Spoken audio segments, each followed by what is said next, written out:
For decades, Saudi Arabia was the world's most stable, predictable, and utterly unchanging nation, clad in traditional white robes, adhering strictly to Wahhabi's doctrine. The kingdom moved at the pace of a desert caravan, measured in centuries rather than years. It was a land where women were forbidden from driving, where cinemas were considered the devil's workshop, where tourists were only allowed to visit the holy cities of Mecca and Medina, and where the rhythm of life was dictated by the call to prayer and the ebb and flow of global oil prices. The outside world saw Saudi Arabia as a time capsule, a relic of the 7th century preserved in the amber of petrodollar wealth, a place where nothing ever changed, and nothing ever would change, because change was seen as a threat to the very identity of the kingdom and the absolute power of its ruling family. But in a breathtakingly short span of less than a decade, everything has been turned upside down. The kingdom has thrown open its doors, scrapped its strictest laws, welcomed international tourists by the millions, unveiled futuristic megacities in the middle of the desert, and transformed its global image from the cradle of conservative Islam to the epicenter of modernity and ambition. Women now drive freely through the streets of Riyadh. Cinemas are packed with families watching the latest Hollywood blockbusters. Rock concerts and international music festivals are held in ancient historical sites. And the world is watching with a mixture of awe, confusion, and deep suspicion, struggling to comprehend how a nation that was once the world's most closed and conservative society could pivot so dramatically, so quickly, and so completely toward an entirely new future that seems to contradict everything it once stood for. The sheer velocity of this metamorphosis defies logic and history itself. What is driving this change?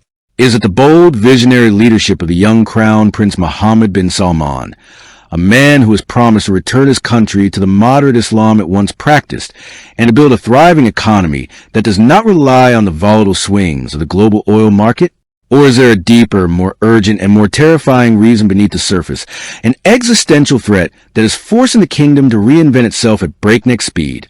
A threat that has nothing to do with religion or culture, and everything to do with survival in a world that is rapidly turning its back on fossil fuels and embracing green energy.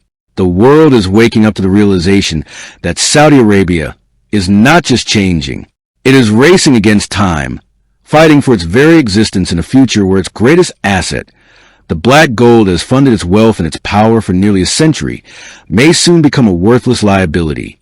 To truly grasp the magnitude of this change, we must rewind to the era of absolute oil dependency and unshakable religious conservatism that defined Saudi Arabia for the better part of the 20th and early 21st centuries.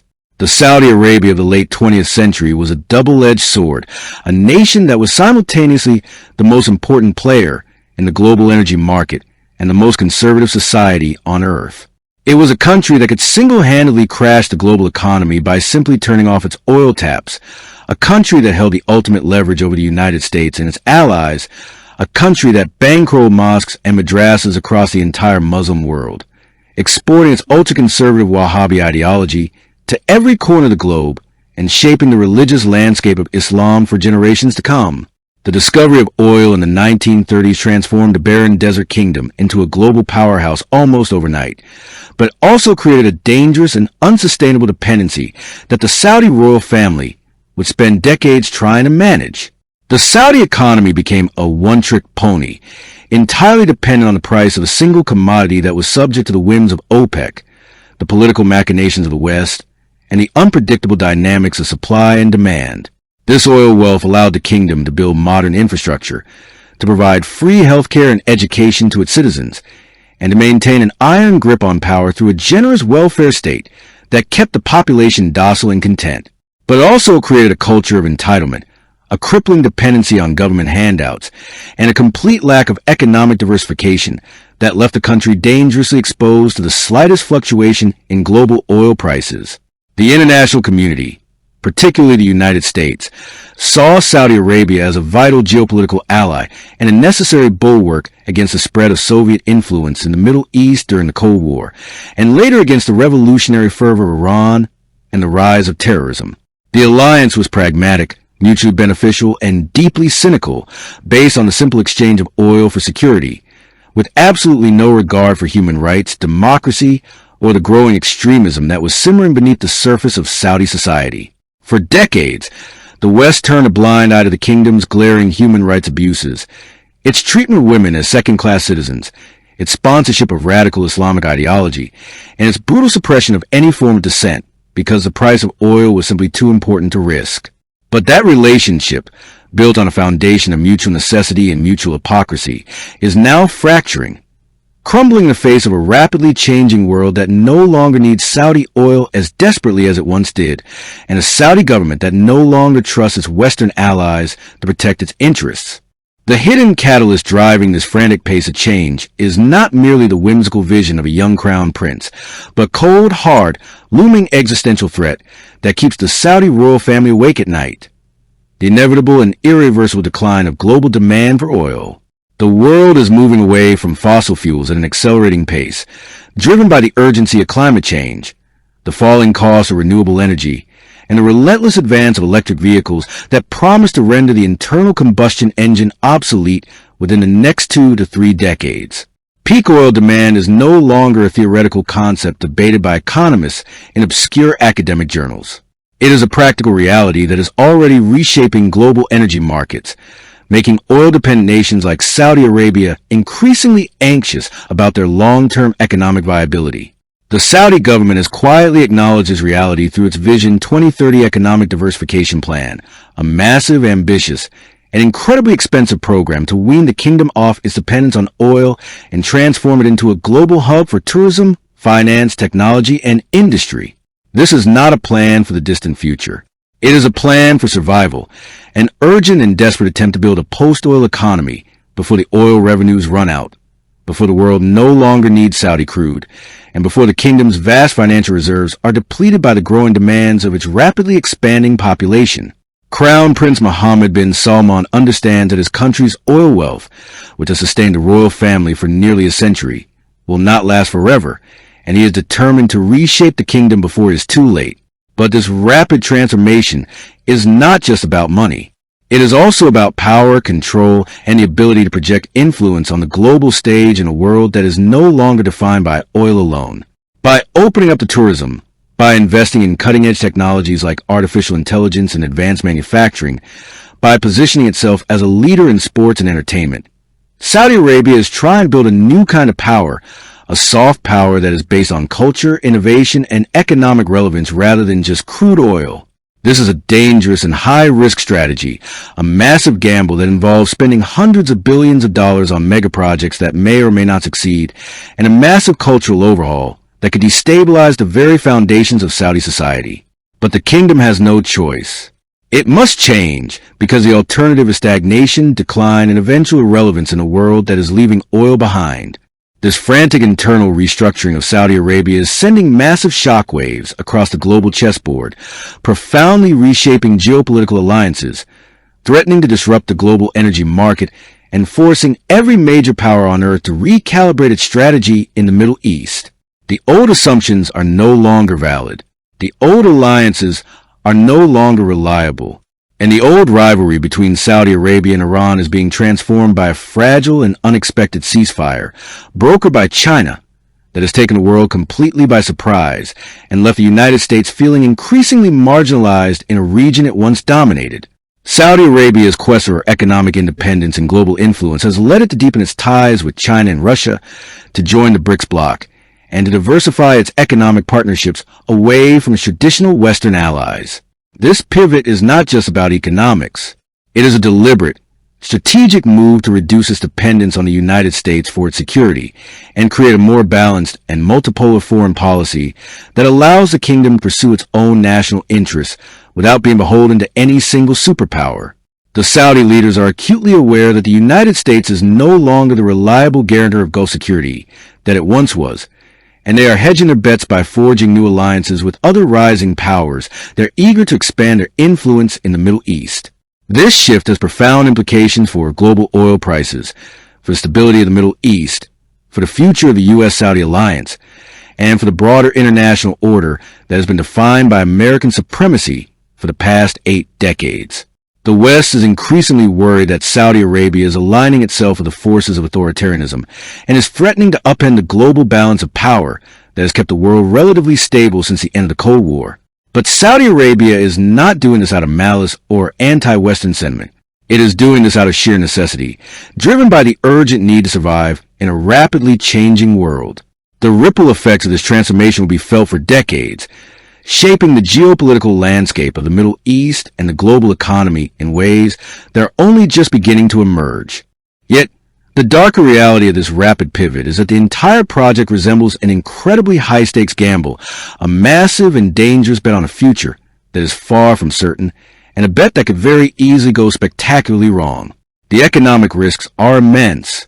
The kingdom has poured hundreds of billions of dollars into the construction of NEOM, a massive futuristic megacity in the desert that seems to be lifted from the pages of science fiction. A city that promises to be powered entirely by renewable energy and to be home to a civilization that coexists with nature in perfect harmony.